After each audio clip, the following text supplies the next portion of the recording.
Farita caliente, que lo baile toda mi gente, que esto no va a terminar, esto acaba de empezar, el Farita caliente. Erano le predestinate, erano quelle che avevano i favori del pronostico e ancora una volta eccole qui, Volley Treviso e Chioene Padova per contendersi una finale giovanile a livello regionale. Tra poco al Palasport di Albignasico per le emozioni di questa ennesima sfida tra queste due squadre, questa volta con l'Under 20. A tra poco con le voci dei protagonisti.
Gioca lì sulle mani per giocarla pure a fare la bassa. Cerchiamo di usare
Mattia Bottolo, allora una soddisfazione enorme per questa rimonta spettacolare al terzo set.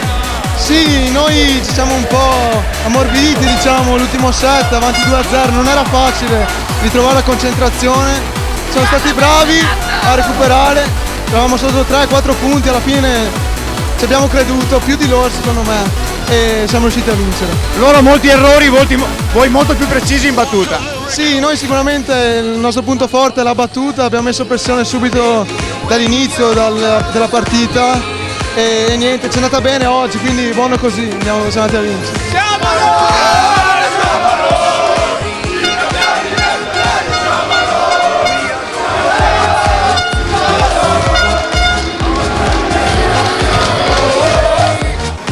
Dalla felicità alla delusione, questo terzo set vi è scappato di mano proprio alla fine. Sì, ci è mancato poco, peccato per l'inizio perché abbiamo iniziato un po' così e così, poi abbiamo iniziato a giocare come sappiamo fare di solito, però in gare come queste dove c'è una squadra forte dall'altra parte bisogna iniziare a giocare da subito. Battuta un po' all'inizio altalenante e poi meglio alla fine la vostra.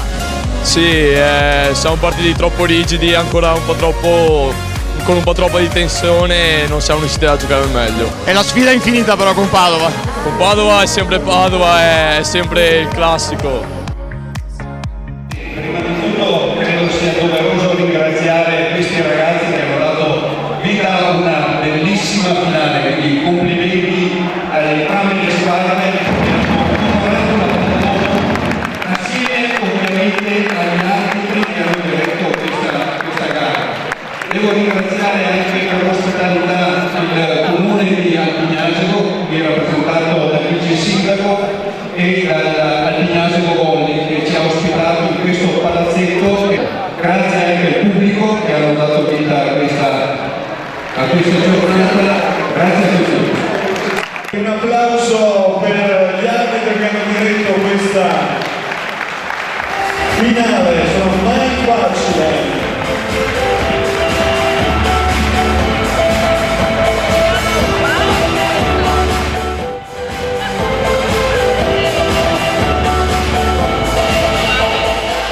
Allora qui l'applauso forte come prima